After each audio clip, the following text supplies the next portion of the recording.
What's going on, guys, and welcome back to WWE Network and Chill, where every single week I, Graham Giuseppe Matthews, break down all the content that I watch on the WWE Network. Here today, we're talking 365 with AJ Styles. If you haven't already, check out my latest review of WWE Chronicle Dean Ambrose that aired last week after TakeOver. It took me days to review it, but it's finally up here on the channel. Check it out. WWE Chronicle Dean Ambrose. It was a great episode. It's a near 20-minute review, so check that out. And the very next night at Survivor Series, the very next night after Survivor Series, I should say, on the network, they aired the latest edition of WWE 365 with AJ Styles. They did one a year ago after Survivor Series with Kevin Owens, so it looks like this is going to be a once-a-year thing, which is cool. But, yeah, this is going to be pretty awesome if it's an annual thing. I know they teased last year that the next one would be on AJ. At the end of this one, there was no tease for who it's going to be next year, so hopefully they continue to do it. But I love this. Obviously, I'm a big AJ Styles fan. The Kevin Owens one was great, too. I didn't take any notes on that one. This one I did take notes. I'm going to do the play-by-play here. I didn't do that for the Owens one. Because I'm looking through my notes here, I'm like, I don't think I did any notes for the Kevin Owens one a year ago. But then I went back in the playlist for Network and Chill, and I'm seeing that I did do a review. I thought I did do a review, so I did. You can check out the review of that one from a year ago on Network and Chill. The WWE 365 edition of Kevin Owens. So this one on AJ covers his year from when, right around the time he had won the WWE Championship, right before Survivor Series 2017, up until this year, right before he dropped the WWE Championship to I still got the Chronicle thing stuck in my head, to Daniel Bryan before Survivor Series this year. So we kick off the special with Imagine Dragons Natural playing. Natural by Imagine Dragons. And he's asked, if you had to sum up the past year in one word, what would you call it? He calls it unbelievable. And then it's like this 3-minute montage of his work in TNA. He talks about that he still has to take a step back and enjoy it all, and says that he kind of started out doing it for money. That wasn't really a popular thing to say, but he did. Then he, realized that he was a natural at it, no pun intended. And they show a lot of clips of his TNA run, which was fucking cool. He says that Vince, when he signed AJ, he said to AJ, there's a lot of guys that can do what you do that are already on my roster. I want a fucking pit bull. And AJ's like, that's who I am. I can give that to you, which is what we got. And that's why AJ is as successful today as he is, because he can be the guy that Vince wants him to be. So we start out at SmackDown 1000. That's where this thing ends.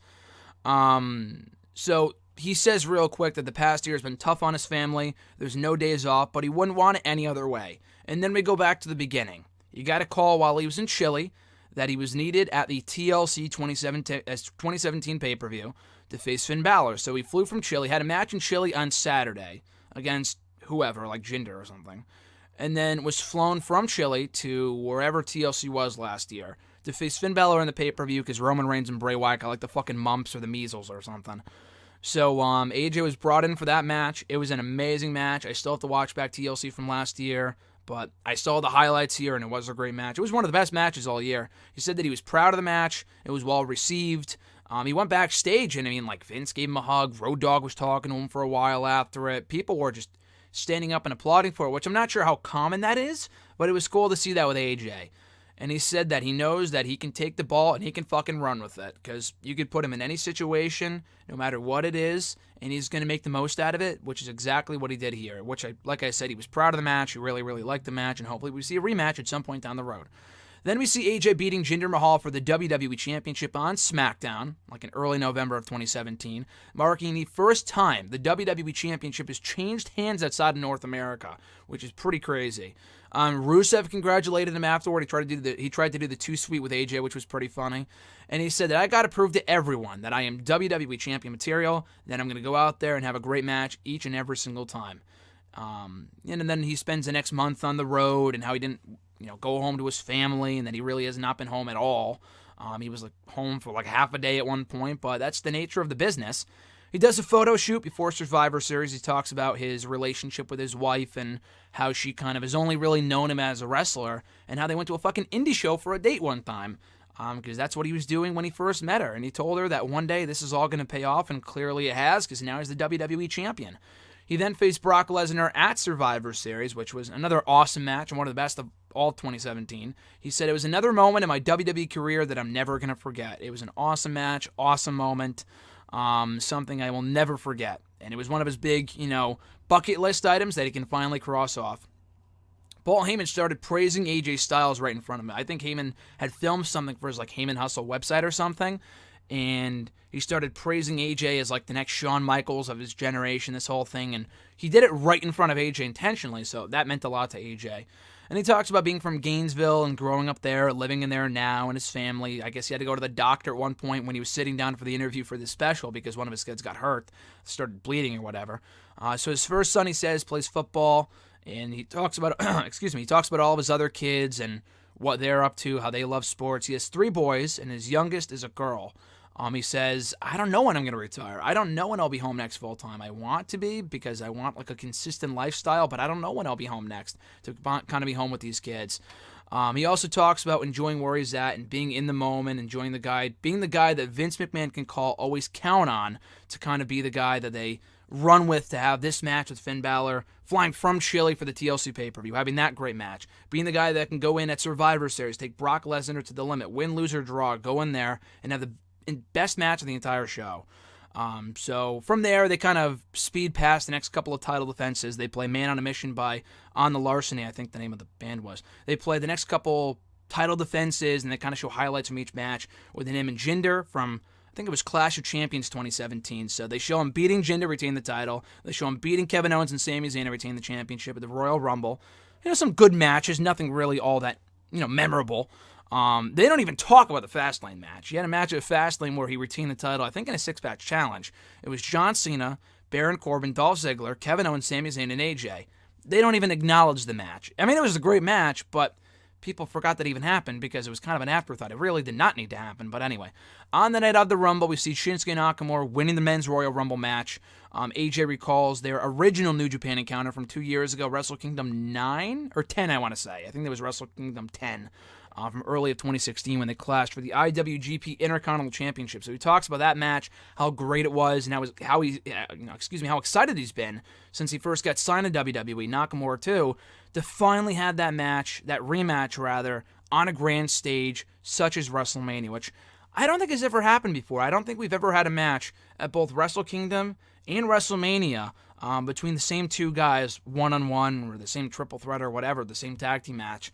So they were making history in that respect as well.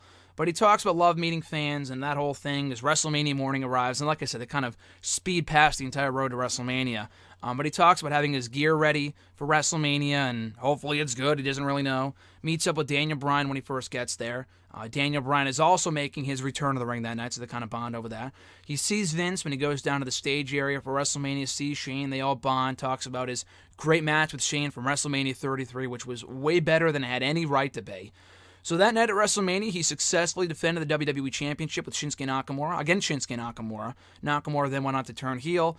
It was a great match. I agree with the majority that it was not the match it could or should have been, but I still appreciate it as a great match and one of the better matches on that entire show. In my opinion, anyway. It was not the match of the night by far, but it was still one of the better matches of the show. So Nakamura turns heel by delivering a low blow to AJ. They kind of continued a feud in the months that followed with the Last Man Standing match, the no disqualification matches, all that other stuff. He also FaceTimed his daughter coming out of WrestleMania too, which I guess she was concerned that he missed a 450 or something like that. So we see him talking to his daughter after the match. But yeah, he wraps up the feud with Nakamura. Then he travels to Tokyo for a tour of Japan in June or July of earlier this year of 2018. He talks about going to Japan a couple years ago and finding AJ Styles soon after his TNA stint wrapped up and becoming the AJ that we kind of know and love today, where he became a member of the Bullet Club, which they mentioned by name multiple times. They outright acknowledge the Bullet Club. It's not like the Squad or the Bullet, whatever the Bullet faction. They outright say Bullet Club. But anyway, so he talks about buying video games in Tokyo, how it's always kind of been a home away from home for him because he was in Tokyo for such a long time when he wrestled there for a few years, and from 2014 to 2016. He reunites with Luke Gallows and Anderson while he's there. They eat at the Ribera Steakhouse, which is obviously one of the most well-known eating facilities in Tokyo, and where a lot of the wrestlers go and to get jackets and eat steak and shit. They recall joining Bullet Club and the bond that they had right from the get-go. They also discussed the fan experience that, fans have at Sumo Hall when they go there and how it's such a cool place to wrestle. Because, of all the events they hold there, whereas I think that's where WWE ran one of their live events a couple months ago, back in the summer, so that's what AJ's talking about here. But we also find out something here that I did not know. Maybe this was a report at one point, I don't remember, that maybe that AJ was working her. But he revealed here that 2 weeks before the Money in the Bank pay-per-view, he tore his hamstring, which was pretty crazy. And that he did not take time off for it either. He didn't take any time off for it at all. So he talks about it being, a part of getting older. This is what happens. Things don't work the way they could, the way they should, or don't work at all. And that's basically what happened here. And, so, he didn't take any time off at all. I don't even think that he showed that he was hurt on TV whatsoever. He still wrestled every night, every SmackDown. Maybe that explained why he wasn't in the ring all that much this summer. He rarely wrestled on SmackDown. That might have been a part of it, was the fact that he tore his hamstring and he only wrestled on pay-per-views. I might be mistaken. That's purely my speculation. But he got over that and still wrestled against, Nakamura, Rusev. He had that fucking last man standing match with Nakamura, so he clearly could not have been that hurt. Or even if he was, he powered through, which is pretty crazy. But he faced Nakamura. He faces Rusev. He faces Samoa Joe. This was my favorite part of the whole special. So before SummerSlam, he goes back to Universal with Jeremy Borash. Universal Studios obviously acknowledging his roots as a member of the TNA roster, a TNA original. This is pretty fucking cool. So they talk about how TNA was where he really became who he is today, in addition to Japan. And he talks about it being a huge part of his career. He has not been back at Stage 21 since, which is where they film TNA Impact Wrestling. And he has not been back there since he left the company back in 2013, 2014, whatever it was. Borash knew that from the moment that he first saw AJ Styles, that it was something special, that AJ was something special, that he would be a player for that company. They talk about him winning the X Division Championship on the first ever TNA show. He wanted to be the foundation of that company and helped him get to where he is today. And that kind of led perfectly right into his history with Samoa Joe, who he faced many, many times in TNA, and went on to obviously defend the WWE Championship against him at SummerSlam this year. So, again, the TNA stuff was awesome. They didn't only just talk about TNA, they showed a lot of clips and pictures from AJ's time in TNA, which was really fucking cool. I thought that was awesome. So, again, I thought that was a really, really cool part of the special. They did not need to do that. They did not need to acknowledge his TNA roots at all. But they did extensively with Jeremy Borash there too. So I thought that was really fucking cool. It's great to see WWE and Impact working together to make that type of stuff happen. So anyway, before SummerSlam, he passes a major milestone. Over 300 days as WWE Champion, becoming the longest reigning WWE Champion in SmackDown history in the process, beating out guys like John Cena, JBL, and all these other notable names. And his family comes to visit him for SummerSlam week, for SummerSlam weekend, and they're very happy to see him. They were concerned when he got hurt at SummerSlam and Samoa Joe beat the crap out of him, but they all played their parts well. They all played their parts well when they were standing in the crowd being chastised by Samoa Joe on the mic. So then AJ goes to Australia for WWE Super Showdown, does a lot of media for the event. He talks about traveling all over the world is something, while doing something he loves to do, is like living the dream for him. He says the only bad thing about Australia is that I don't get to stay here. He loves Australia. Then we fast forward to where we end the thing, kind of, at SmackDown 1000. He's excited for SmackDown 1000. We hear Whatever It Takes by Imagine Dragons, another Imagine Dragons song. Jesus Christ.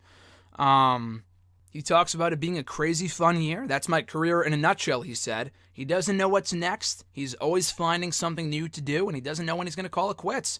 So we kind of leave off on that note, that not really knowing what's next for AJ Styles. I know his career, or his contract rather, does wrap up in January.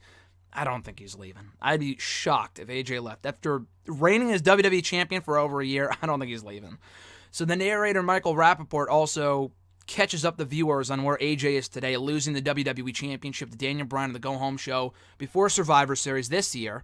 And, saying that kind of resets AJ's calendar back to day one, and we'll see what the future holds for him going forward. I really do not know what's next for AJ. I know he's getting his rematch for the WWE Championship at TLC next month, but beyond that, what's next for AJ? I guess we'll soon find out on SmackDown Live. So that wrapped up 365, another great special. I'm a big AJ fan. I thought the Tokyo stuff was great. The TNA stuff was great. The focusing on his feuds with Joe and Nakamura, the stuff with his family was really, really cool. AJ's just an all-around phenomenal guy. No pun intended, not a gimmick. That's just who AJ Styles is. I love anything focused on AJ here on the network, whether it's a Stone Cold podcast or a 365, whatever it may be. They do a great job with all of it because AJ's just a genuinely great person. So, love watching this. Be sure to check it out on the network, WWE 365, with AJ Styles under the original category, the category of original specials on the WWE network. So, like I said, the one that they aired last year, they showed a teaser for what's to come in 2018 with AJ Styles after the Kevin Owens one. This one, they did not show what was next for the next 365. If they do another one, indeed, that is. Last year did Owens. This year was AJ Styles. They could always do another one next year, which would be pretty cool. I'm not sure who it would be on, but obviously it would have to be on like a big star that they have, whether it's Seth Rollins or Roman Reigns, considering his current road to recovery, stuff like that. So there's a few different people that it could be, and hopefully at some point that they can do another one on another member of the roster, and it becomes an annual event on the WWE Network with these 365 specials. So that being said, guys, be sure to like the video, drop a comment, share the video, subscribe to the channel for more content. I think Edge and Christian show comes back on Monday on the network, so be sure to check that out as well. Season 2 premiere of the Edge and Christian show. In the meantime, guys, be well. Enjoy the rest of your weekend. I'm Graham G. Matthews, and I'll catch your ass down the road.